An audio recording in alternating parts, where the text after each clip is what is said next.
Here's how to delete your search history on YouTube. Now, I have my iPhone and my Android here. I'll show you exactly how to do it.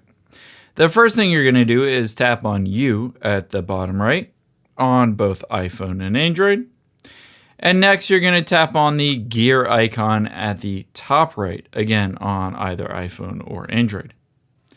Scroll down from here and tap on Manage All History.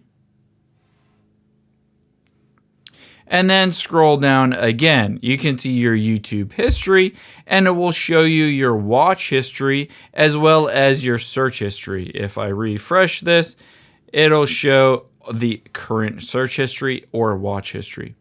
I can either tap on the little X next to the search, or I could tap on Delete at the top right, and then tap on Delete All Time. And then it will go through and delete my watch history in addition to my search history. Just tap on Delete on, again, your iPhone or Android, and it will delete out all of those searches, but also your watch history. I hope this helps. If you enjoyed this video, check out the video over to my right. I think you'll really like that one too. And thanks for watching.